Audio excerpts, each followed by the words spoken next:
kakampihan ko lang itong aking paboritong senador, si Alan Peter Cayetano, na hindi raw siya pro-China, yun ang linawin natin, hindi siya pro-China.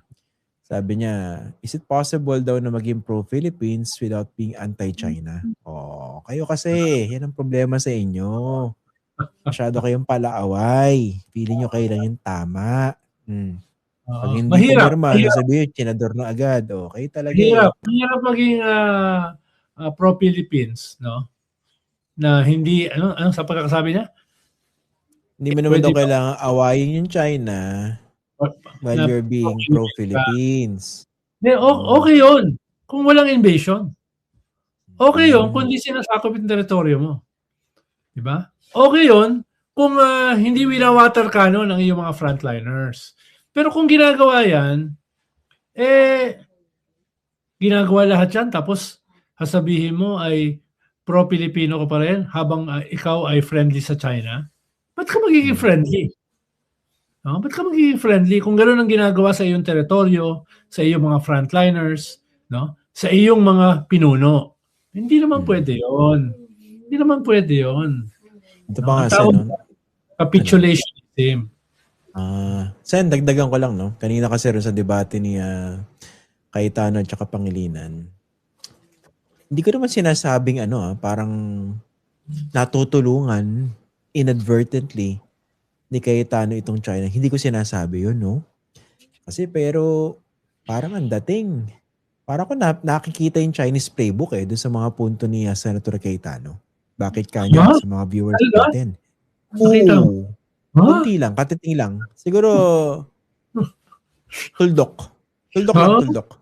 Yan ba yung katulad parang yung kay Martucoleta, yung coordinate issue? Ito iba naman. Although nadidinig ko na ito sa yun din ang issue ng Chinese Embassy, yung coordinates Parang gano'n. Ito pa. Baka naman nagkaano lang. Baka naman nagkataon lang. Nagkataon lang. Kasi ito, natutunan ko itong term na to kay Alan Herman Yung strategy, yung open the floodlights. Diba? Pag nakatutok sa yung spotlight, buksan mo yung floodlights para mawala yung spotlight sa'yo. Bakit kanyo? Pinupunto ni Alan Peter Cayetano, bakit China lang yung pinag-iinitan? Sino ba yung unang nag-occupy dyan? Sino ba yung may pinakamaraming features na occupy dyan? Tinuturo yung Vietnam at saka Malaysia na nagtayo rin daw ng mga military facilities, etc. Yung mga ganun no? Basically, hindi ko naman sinasabing strategy to, no? Pero dinideflect, no? Huwag lang kami, di ba? Nadidinig na natin sa Chinese propaganda machine yun Baka naman nagkataon lang. Yung sinasabi yun Yung sinasabing sinasadya. Saktong-sakto, di ba? Lahat ng mga talking heads nila yung sinasabi. Yung mga Global Times ba yun? Yung diaryo, official newspaper ng Communist Party of China, hindi lang sinasabi. Di ba? Itong Chinese Embassy, hindi lang sinasabi. Yung Foreign Ministry, hindi lang sinasabi. At, wonder of wonders, sinasabi rin ng mga Pilipinong senador. Baka naman nagkataon lang. Nagkataon lang. Siguro. Nagkataon lang. Nagkataon lang siguro. I wouldn't think na. Hindi naman daw siya pro-China. Pag sinabi mong hindi siya pro-China, maniniwala ako talaga, Senator. Tama. Dahil naging foreign secretary lang naman siya nung panahon na napaka pro-China ng gobyerno. Ha? Ganun ba? Wow. Diba? Nung naging foreign secretary siya, nung sinasabi ng kanyang boss, anong masama na maging probinsya tayo ng China? At yung historic na yan sa UNCLOS, isang pirasong papel na dapat itapon sa basurahan. Yun yung kanyang boss. Ba't mo naman sasabihin na siya ay pro-China? No? Lumugar ka, mag-ayos ka ng konti, Christian.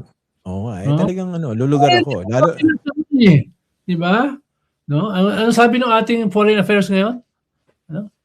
Sila yung Sila yung pinaka-credible, pinaka-authoritative interpreter ng ating foreign policy. Ano ba? So, ganun din siya. Pasensya na po sa DFA, medyo minanggel na po ni Sen Edo yung statement siya. Hindi na sinabi. Ulitin ko na.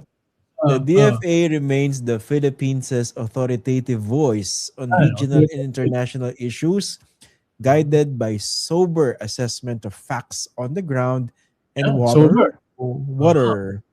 respect for other institutions, mandates, and the highest professional standards.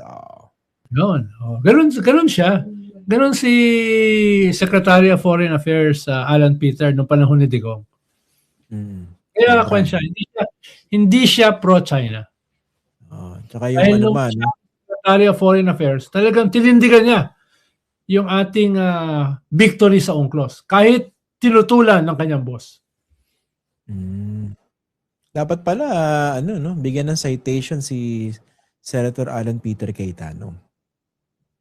Dapat iukit yung kanyang pangalan sa mga rebulto ng mga taksil. No? At mga makapili. Yari ka, Senedo. Topic ka na naman sa susunod. Ba't sila tumatalon sa patibong ko? Yari ka na naman. Ba't naman sila tumatalon? Anong sinasabi ni Alan Herman? Don't hit below you, always hit above you. Diba? Don't punch below your weight class. Diba? Grabe move na ba tayo rito? Dito tayo sa talagang topic. Dito tayo sa isang topic. Tsaka baka wala namang nanonood sa episode na ito, no? Kasi wala, parang tayo lang pala nag-uusap dito, Senator. Pwede pala magtawagan na lang tayo. Walang nanonood ngayon. Dagdaga, kung ilalabas ito sa Senado, imagine mo, ipopost yung ating podcast. Pag-usapan natin ito sa Senado. Itong Christian Esguerra nito, pinatanggal ko na nga sa ANC to, nandito pa. Yan po ang lesson number 1. Lesson yan. Patibong po yan, patibong. Huwag po tayong tatalon dyan. Kumbaga, nilulure niya ako para mag-comment wise tayo. Wise. Matasan. Ito, interesting yung no?